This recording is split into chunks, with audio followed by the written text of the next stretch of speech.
चलो दोस्तों, अगर आप शेंजन वीज़ा अप्लाई करना चाहते हैं, विजिट वीज़ा अप्लाई करना चाहते हैं, तो आपके लिए एक ऐसी चॉइस करना कि मैं किस कंट्री से शेंजन वीज़ा अप्लाई करूँ, क्योंकि आपके पास मोर देन 29 कंट्रीज़ की ऑप्शन है।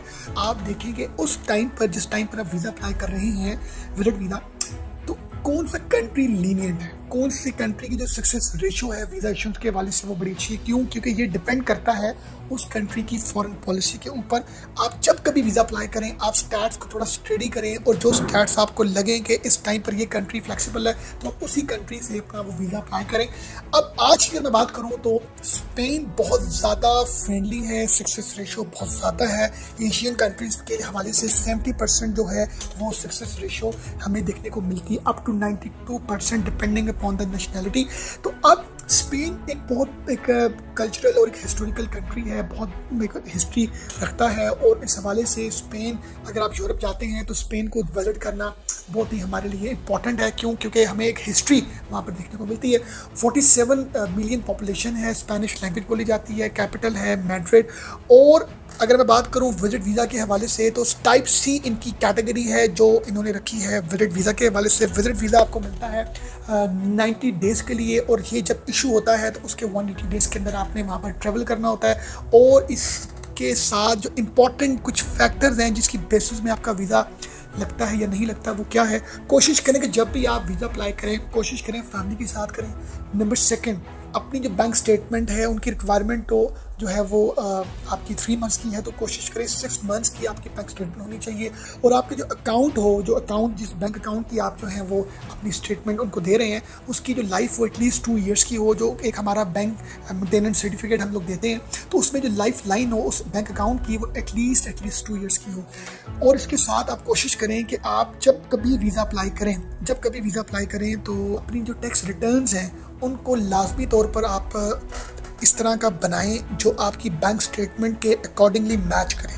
क्योंकि हम लोगों की बैंकिंग को तो हम इंपॉर्टेंस देते हैं, हम समझते हैं, सुनते हैं कि जितनी ज़्यादा ट्रांजेक्शन होंगी, जितने ज़्यादा हमारा क्लोजिंग बैलेंस होगा, उतने चांसेस हैं हमें वीज़ा मिलने के।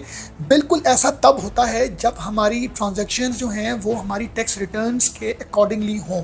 अगर आपकी ट्रांजेक्शन्स 6 मंथ्स में अराउंड 1 करोड़ की हैं और टैक्स आपने जस्ट 10,000 दिया रुपीज़, तो इसका मतलब यह है कि दोनों में से एक चीज़ फेक है। तो आपकी टैक्स रिटर्न्स मैच करनी चाहिए आपकी नंबर ऑफ़ ट्रांजेक्शन्स के अकॉर्डिंगली। और बहुत से लोग की एक मिथ है कि हम जब कभी शेंजन का हमें वीज़ा मिलता है स्पेन का, तो हम वहाँ पर काम कर सकते हैं, जॉब कर सकते हैं। सब बिल्कुल भी नहीं है। आप अगर स्पेन में विजिट वीज़ा पर जाते हैं तो आप ना स्पेन काम कर सकते हैं जॉब, ना आप शेंजन में काम कर सकते हैं। तो आप अगर वहाँ पर काम करने में इंटरेस्टेड है तो आप वहाँ पर जाके जॉब हंट ज़रूर कर सकते हैं। और इन केस अगर आपको जॉब मिलती है, आपको ऑफर लेटर मिलता है, तो फिर आप वापस अपने होमलैंड में आते हैं, तो फिर आपका एक प्रोसेस दोबारा से वर्क परमिट के हवाले से शुरू होता है। आपने जब भी ट्रैवल करना हो, जो भी आपकी डेट्स हो, तो एटलीस्ट आप 4 to 6 मंथ्स पहले अपना वीज़ा अप्लाई करें। मीन्स कि अगर आपने जाना है तो आपके लिए ये इम्पॉर्टेंट है कि आप ऐसा ना करें, आपने अगर नेक्स्ट मंथ जाना है तो आप आज वीज़ा अप्लाई कर रहे हैं, एटलीस्ट आप अपनी जो ट्रैवलिंग डेट से 4 मंथ्स पहले आप अपना वीज़ा एटलीस्ट 4 to 6 मंथ्स के बिटवीन में आप अप्लाई करें। सेकेंड, हमारे लिए बहुत बड़ी चैलेंजिंग चीज़ होती है कि हमारा जो बैंक अकाउंट है, हमारे जो क्लोजिंग बैलेंस है, हमारी जो ट्रांजेक्शन वो कितनी होनी चाहिए। वो कितनी नहीं होनी चाहिए, वो होनी चाहिए आपके नंबर ऑफ डेज के अकॉर्डिंगली, नंबर ऑफ पर्सन्स के अकॉर्डिंगली।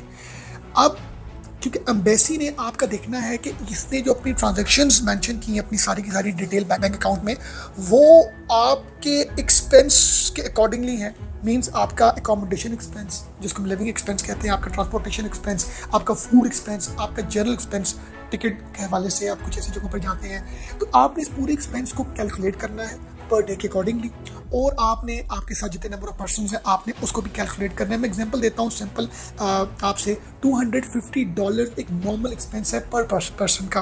अब आपने जब वीज़ा अप्लाई करना है तो आपने अगर तो आप जा रहे हैं 10 डेज़ के लिए, तो आपने $250 इंटू 10 को मल्टीप्लाई करना है, तो ये बनते हैं $2,500। तो $2,500 आपके बैंक अकाउंट में एक कॉन्टीन्यूटी के साथ शो होने चाहिए। मतलब $2,500 आपके अकाउंट में 6 मंथ्स तक उसकी जो रिटेंशन है उसकी जो अवेलेबिलिटी है उस स्पेसिफिक अमाउंट की वो होनी चाहिए। इसी तरह अगर आप 20 डेज़ का वीज़ा अप्लाई करते हैं तो आपके अकाउंट में $5,000 जो है वो उसकी कॉन्टीन्यूटी होनी चाहिए, और अगर आप अब 2 पर्सन हो गए तो वो ऑब्वियस बात $10,000 चली जाएगी।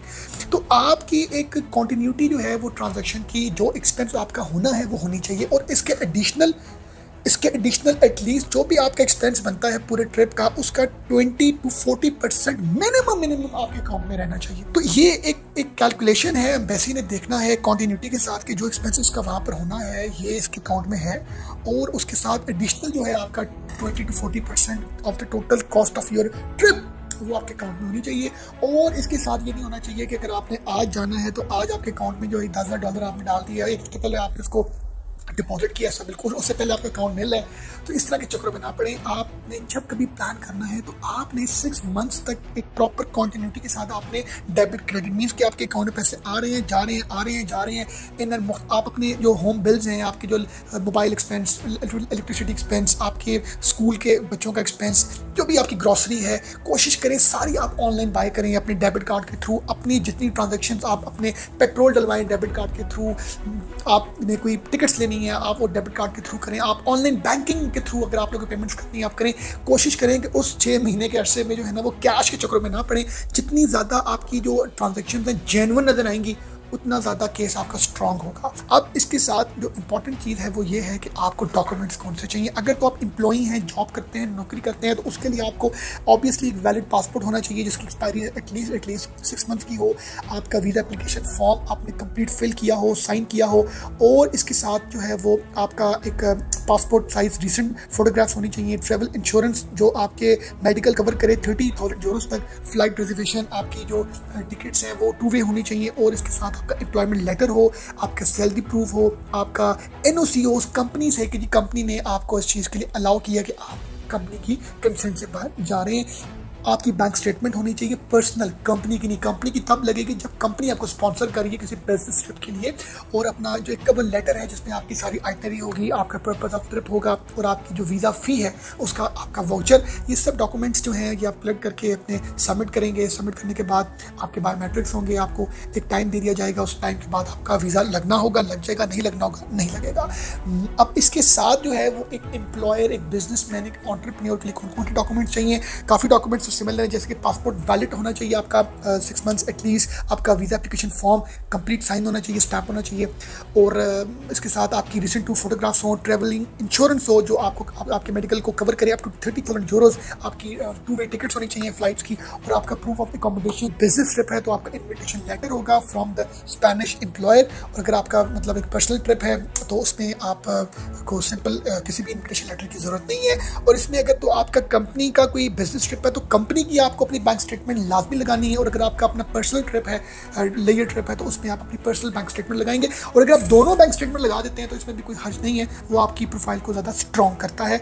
और इसके साथ आपके जो टैक्स रिटर्न्स हैं जो आपके मैच करने चाहिए आपकी नंबर ऑफ ट्रांजेक्शन्स के अकॉर्डिंगली वो, और इसके साथ आपका प्रूफ ऑफ बिजनेस एक्टिविटी, मतलब आपकी कंपनी रजिस्ट्रेशन डॉक्यूमेंट्स, आपके प्रूफ ऑफ प्रीवियस बिजनेस जो आपके हैं, आपकी कंपनी की जिस हद तक आप डॉक्यूमेंट्स लगा सकते हैं तो वो आपको हेल्प आउट करेंगे, और वीज़ा फ़ी वाउचर आपने लगाना है। अब एम्प्लॉयर और एम्प्लॉई के लिए कुछ एडिशनल चीज़ें हैं। अगर आपके पास कोई प्लॉट है आप उसके डॉक्यूमेंट लगा सकते हैं, आपकी कोई एग्रीकल्चर लैंड है आप उसके डॉक्यूमेंट लगा सकते हैं, और इन सब चीज़ों में आपके जो टैक्स रिटर्न्स हैं वो बड़े इंपॉर्टेंट हैं और जो मैच करने चाहिए आपकी ट्रांजैक्शंस के साथ। अब एक बहुत बड़ा चैलेंजिंग एक क्वेश्चन है कि आपने अपने डॉक्यूमेंट्स तैयार कर लिए हैं, सब कुछ कर लिया, आपको अपॉइंटमेंट नहीं मिलती।